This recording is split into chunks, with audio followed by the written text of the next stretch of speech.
40 ans après avoir chanté au Palais des Congrès de Paris Le Monde est Stone dans l'opéra rock Starmania, Fabienne Thibault se fait encore arrêter dans les rues de la Ville-Lumière. C'est vrai que Starmania, avec entre autres Le Monde est Stone et les uns contre les autres, je suis marquée à jamais.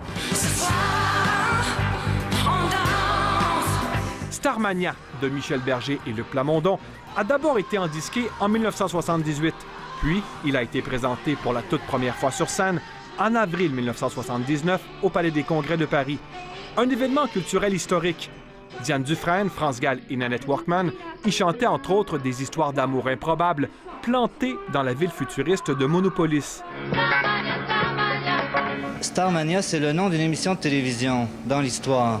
Le livret signé Plamondon est visionnaire, féministe, critique du capitalisme et encore aujourd'hui troublant d'actualité. Aujourd'hui, on peut planter mes personnages dans la réalité.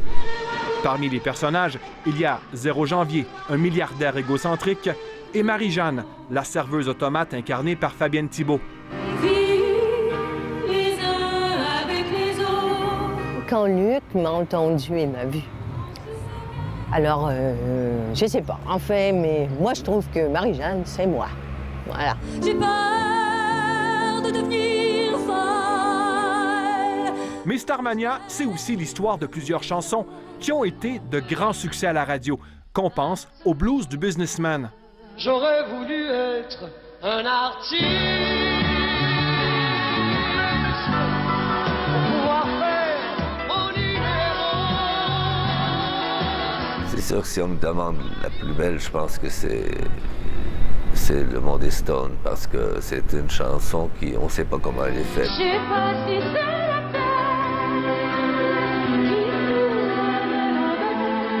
En entrevue l'été dernier, Luc Plamondon nous a confié que Starmania est son œuvre la plus réussie. Les chansons de Starmania, c'est quelque chose d'à part, complètement. C'est au-dessus de tout. Au fil des ans, Starmania a été présenté au Québec et ailleurs dans le monde dans différentes versions.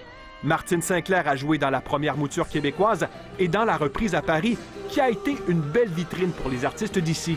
On était vraiment des rockstars. On avait des fans qui nous attendaient à chaque spectacle, mais des centaines de fans qui nous attendaient à 11h, à minuit, aux répétitions. Oui, vraiment. On avait des cadeaux. Je revenais à Montréal avec des toutous. Martine Sinclair fait encore un tabac en interprétant les airs de Starmania, tout comme Luce Dufaux, qui a campé le rôle de Marie-Jeanne au début des années 90.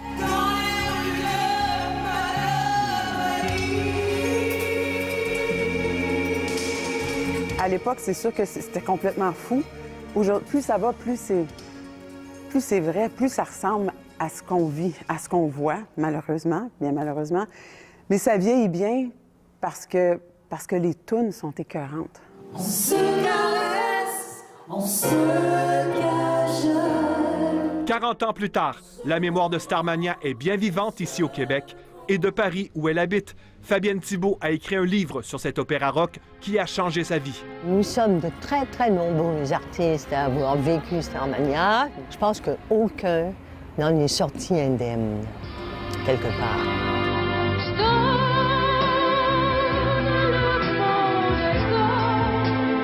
Ici, Louis-Philippe Ouimet, Radio-Canada, Montréal.